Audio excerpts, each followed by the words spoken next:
Shri Ram colony स्थित सूर्यपुत्र शनि मंदिर पर आयोजित श्रीमद् भागवत कथा के दूसरे दिन मंगलवार को भक्तिमय वातावरण देखने को मिला। इस अवसर पर भागवताचार्य पंडित जगदीश चंद्र पंड्या ने शिव पार्वती विवाह का सजीव एवं भावपूर्ण प्रसंग सुनाया। कथा के दौरान पंडित जगदीश चंद्र पंड्या ने बताया कि शिव पार्वती विवाह त्याग, तपस्या और आदर्श दाम्पत्य जीवन का प्रतीक है। कथा सुनते ही श्रद्धालु भक्ति रस में डूब गए और पूरे परिसर में हर हर महादेव के जयकारे गूंज उठे। कार्यक्रम में बड़ी संख्या में श्रद्धालु उपस्थित थे। अंत में आरती एवं प्रसाद वितरण किया गया। मैं क्या कर रही हूँ?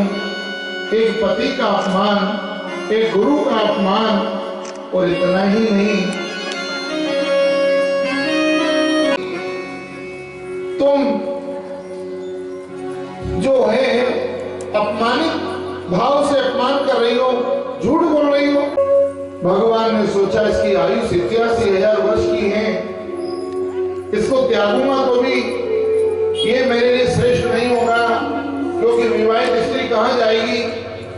इसलिए भगवान ने 87,000 वर्ष की समाधि ले ली, और जब तक सती की उम्र पूरी नहीं हुई तब तक भगवान पिता के यज्ञ में जाती हैं। तो महादेव जी कहते हैं कि देखो, बिना भाव नहीं, आदर नहीं, नहीं नैनन में स्नेह, वागर कबहु जाइए चाहे कंचन बरसे। आपके पिताजी का घर है, आपसे बहुत लाड़ प्यार करते हैं, ये मैं मानता हूं देवी, परंतु अपने निमंत्रण नहीं है, और यदि तुम जाओगी तो तुम्हारा वहां पर सम्मान नहीं होगा। पति की एक बात नहीं सुनी और नंदी बंदी को साथ में लेकर वो सती चली। सखियों ने न सम्मान किया, न बहनों ने सम्मान किया। माता ने एक बार गले से लगाया, योगी ने पूछा कि शंकर जी नहीं आए, और पिता के यज्ञ में गई तो पिता दक्ष ने अपना मुंह घुमा लिया। सती ने इतना क्रोध किया कि मेरा पति का अपमान, मेरा अपमान, हे दक्ष प्रजापति, अब तेरा यज्ञ सफल नहीं होगा। और योग अग्नि प्रकट हो गई, और उसी योग अग्नि से माता सती ने अपना शरीर समाप्त कर दिया।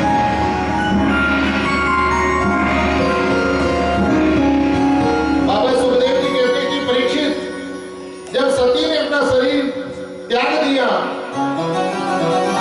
तो भगवान शंकर ने वीरभद्र को प्रकट किया, और वीरभद्र और दक्ष प्रजापति के बीच में भयंकर युद्ध हुआ। भगवान विष्णु के अस्त्र शस्त्र, 4 भुजा के नाथ, वो भी हार गए, और उनके अस्त्र शस्त्र वीरभद्र निकल गया। भगवान विष्णु ने उनके पेट से अस्त्र शस्त्र निकल करके, और विष्णु भगवान अंतर ध्यान होकर चले गए। वीरभद्र ने क्रोध करके हुंकार भरी और दक्ष प्रजापति का मस्तक काट के यज्ञ कुंड में डाल दिया। देवता चिंतित हो गए, सारे देवता भाग गए, प्रभु जी की दाढ़ी उखड़ गई, दांत तोड़ दिए। ऐसा सब कुछ देखने को देवता ने मिला। परीक्षित, उसके बाद देवता भगवान शंकर जी के पास गए हैं, और शंकर भगवान से प्रार्थना करी कि हे देवादिदेव महादेव, आप हमारे देवताओं के राजा को जीवित करो। यस्यागे विभाति भूधर सुता देवा पगा मस्तके, भाले भाले विदुर गणेश गणनम यस्यो रसी व्याघ्रात, सोय भूति विभूषण सुरवर सर्वाधिप सर्वदा, सर्व सर्वगत ससीनिवम श्री शंकरम पातु माम। भगवान शंकर दयावान है, भोलेनाथ है, वो तो सब पे कृपा बरसाते हैं, केवल एक लोटा जल और सारी समस्या का हल। इसलिए सब कहते हैं शंभु शरण पड़ी, मांगो घड़ी घड़ी दुख का। दक्ष के मस्तक पर बकरे का मुख डालकर जीवित कर दिया। दक्ष प्रजापति भगवान की स्तुति कर रहे हैं, और उसी स्थिति में देवता प्रसन्न होकर नृत्य कर रहे हैं। वो शंकर भोलेनाथ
श्री शीतला जी पाठक जी आप आए हैं, व्यास मंच पे आपका हार्दिक स्वागत है। आप व्यास मंच पर पधार करके भागवत पूजन कर रहे हैं। बोलो भागवत भगवान की जय। श्री इंद्रो वृद श्रवाः रचो अरिष्टनेमि स्वस्ति नो बृहस्पतिर्दधातु। बैठ जाओ सब लोग बैठ जाओ। आइए भगवान चलो सब लोग चलिए नमस्ते वंदे